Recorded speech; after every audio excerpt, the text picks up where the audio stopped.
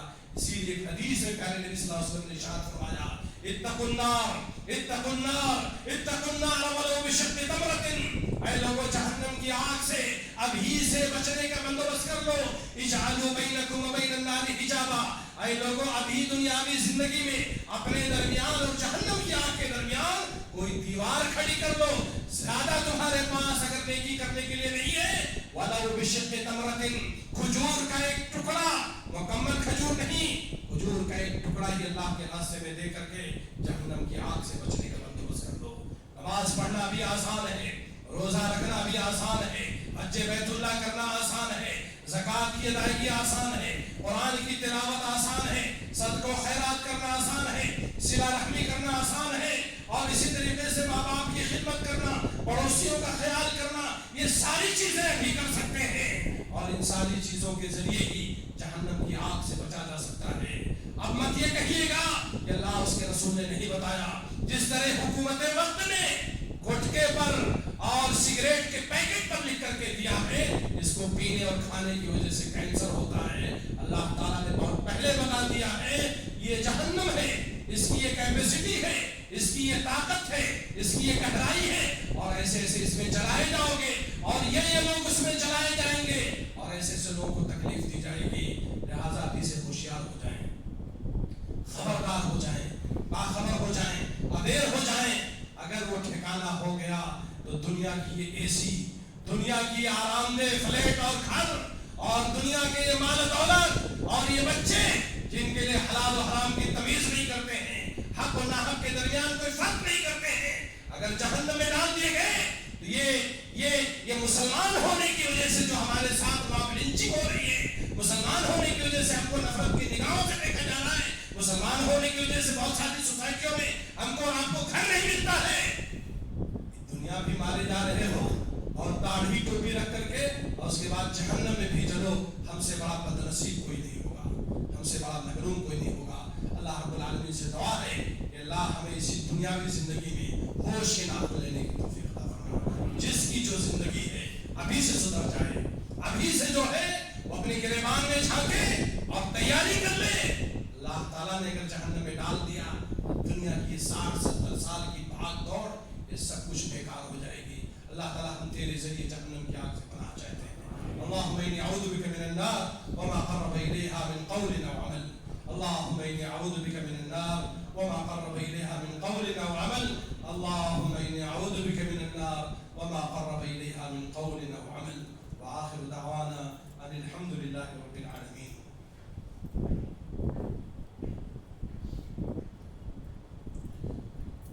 إن الحمد لله نحمده ونستعينه ونستغفره ونعوذ بالله من شرور أنفسنا ومن سيئات أعمالنا، من يهده الله فلا مضل له ومن يضلل فلا هادي له، وأشهد أن لا إله إلا الله وحده لا شريك له، وأشهد أن محمدا عبده ورسوله۔ إن الله يأمر بالعدل والإحسان وإيتاء ذي القربى وينهى عن الفحشاء والمنكر والبغي يعظكم لعلكم تذكرون۔